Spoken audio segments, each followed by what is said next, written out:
Hey everyone, welcome back to Corporate Decoder, the place where we try to make some sense of these massive financial reports. And today we are going to dive into what looks like a fairly standard, but very detailed shareholder report from the Advisors Inner Circle Fund III, specifically focusing on their Nicholas Partners Small Cap Growth Fund. Buckle up because we're about to see if this fund is growing or just growing old. If you appreciate us digging through these dense documents so you don't have to, make sure you are subscribed and hit that notification bell.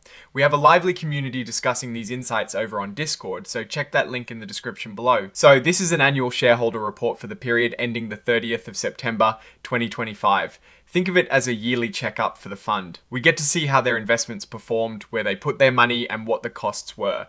It aims to give shareholders a clear picture of the fund's health and strategy over the past year. Let's kick things off with something everyone cares about: the cost. For a hypothetical $10,000 investment in this fund's institutional shares, the cost for the past year came out to just $106.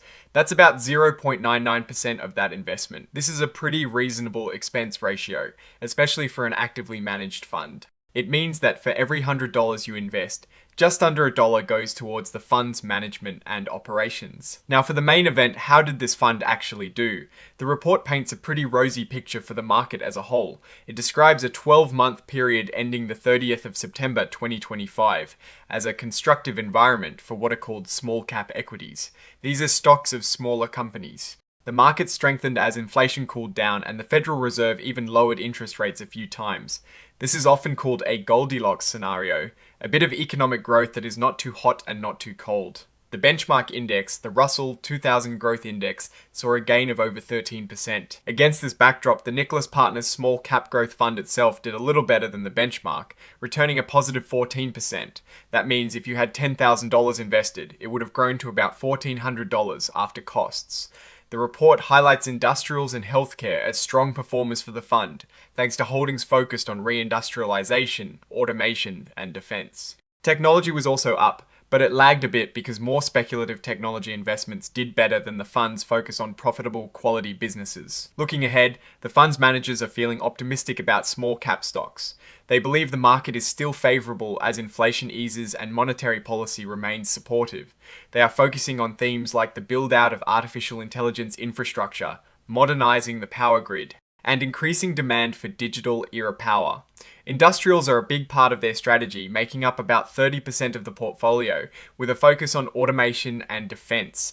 Healthcare remains strong, and technology is on their radar, especially semiconductors and AI infrastructure. Now let's look at performance since the fund started. If you had invested $100,000 back in January 2019, when the fund began by September 2025, your investment would have grown to nearly $259,000. That's a substantial return. It is important to remember that this doesn't include taxes you might have paid. The report also shows the performance of benchmark indexes for comparison. The Russell 3000 index grew to over $273,000, and the Russell 2000 Growth Index grew to about $185,000. So, while the fund did well, the broader Russell 3000 index, which is a much wider basket of stocks, actually performed even better over this longer period. Looking at average annual returns, the Nicholas Partners Small Cap Growth Fund delivered about 13.96% over the last year. Over 5 years, it averaged a solid 10.11%. And since its inception, it's averaged a very impressive 15.24% annually. That is pretty strong, especially when you compare it to the Russell 3000 index, which averaged 16.17% annually since inception. The Russell 2000 Growth Index Avenue averaged 9.62%. So the fund's long-term annualized return is competitive, but the broader market has also seen strong performance. In terms of size, the fund has total net assets of over $133 million. It holds 83 different investments. The total advisory fees paid by the fund were about $806,000, and the portfolio turnover rate, which shows how often the fund buys and sells its holdings, is 147%. A high turnover rate like this often means more trading activity, which can lead to higher transaction costs and potentially more short-term capital gains that could be taxed. Now, let's break down where the fund's money is invested. The largest sector weighting is in industrials. At over 30%, information technology comes in next, at 18.8%, followed by healthcare at 17.9%. Financials are at 10.4% and consumer discretionary at 9.9%.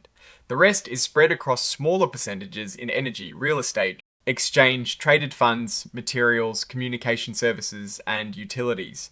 This shows a clear focus on sectors that are often linked to economic growth and industrial activity. When we look at the top 10 holdings, we see specific companies that make up significant portions of the fund. BWX Technologies is the largest at almost 5%. Kratos Defense and Security Solutions is next at 3.9%, followed by Rush Street Interactive at 3.4%. The iShares Russell 2000 ETF is also in the top holdings. This mix of industrial companies, defense contractors, and an ETF shows a strategy that's both specific in its stock picks and broad in its index tracking component. Interestingly, the report states there were no material changes during the reporting period. This suggests a stable strategy and no major shifts in the fund's approach. Moving on to the auditors, the principal accounting firm for this trust is PricewaterhouseCoopers, or PwC, for the fiscal year ending the 30th of September 2025. The audit fees billed to the trust were over $228,000.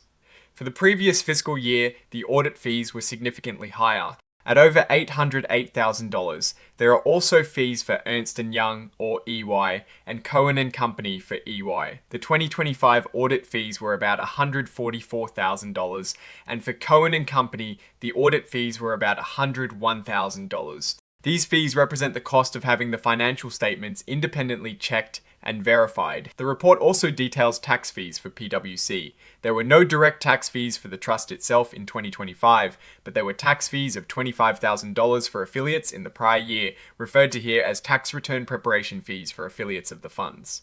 For EY, the tax fees were around $32,000 in 2025 and $22,000 in 2024 for something called UK reporting fund status. These fees essentially relate to ensuring the fund complies with tax regulations.